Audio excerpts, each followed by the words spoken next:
બગસરાના ગોંડલિયા ચોકમાં અમરેલી લોકસભા કોંગ્રેસ ઉમેદવાર જેનીબેન ઠુમ્મરની જાહેર સભામાં ઉલટી ગંગા જોવા મળી। ભાજપ લઘુમતી મોરચાના પ્રમુખ સહિત ટીમે કોંગ્રેસનો ખેસ ધારણ કર્યો। તાલુકા કોંગ્રેસે પ્રમુખ કોંગ્રેસનો ખેસ પહેરાવી આવકાર્યા।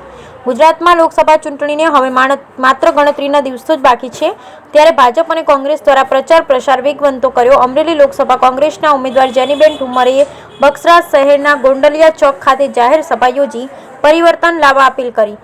એક મત પંજાને આપવા અપીલ સાથે જેનીબેન ઠુમ્મરે ભાજપ સરકાર પર પ્રહારો કર્યા હતા। ભાજપ લઘુમતી મોરચાના પ્રમુખ યુનુસભાઈ શેખ સહિત ટીમે કોંગ્રેસનો ખેસ ધારણ કરતા ભાજપમાં ભૂકંપ સર્જાયો। લોકસભા કોંગ્રેસ ઉમેદવાર જેનીબેન ઠુમ્મરની ઉપસ્થિતિમાં તાલુકા કોંગ્રેસ પ્રમુખ બાબુભાઈ દુધાતે ભાજપના કાર્યકર્તાઓને કોંગ્રેસનો ખેસ પહેરાવી આવકાર્યા। આવનાર દિવસોમાં કોંગ્રેસના ઉમેદવાર જંગી બહુમતીથી વિજય થાય તેવો પ્રયાસ કર્યો। આ તકે જિલ્લા કોંગ્રેસ પ્રમુખ પ્રતાપભાઈ દુધાત, તાલુકા કોંગ્રેસ બાબુભાઈ દુધાત, અનકભાઈ વાળા, શહેર કોંગ્રેસ અનિલભાઈ શેખ સહિત કોંગ્રેસ કાર્યકર્તાઓ, ખેડૂત વેપારીઓ સહિત હોદ્દેદારો બહોળી સંખ્યામાં ઉપસ્થિતમાં જાહેર સભા યોજાઈ। Video report Ashok Manvar, Amreli. મારું નામ અનિલ શેખ, શહેર કોંગ્રેસ પ્રમુખ।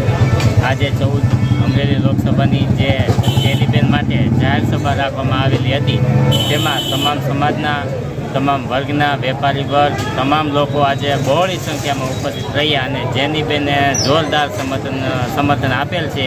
તેમજ અહીંથી બગસરાથી જેનીબેનને લીડ મળશે એવી અમે ખાતરી આપીએ છીએ। આજે લઘુમતી સમાજના જે હોદ્દાવાળા હતા, ભાજપના હોદ્દાવાળા, તે આજે અમારો કોંગ્રેસનો ખેસ પહેરી અને અમારા કોંગ્રેસમાં આજે જોડાણા છે।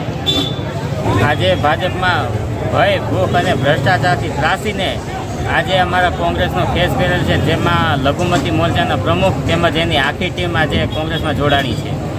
આવનારી લોકસભામાં અમારા ઉમેદવાર શ્રી જેનીબેન છે, એ 1 લાખ મતની લીડથી જીતશે।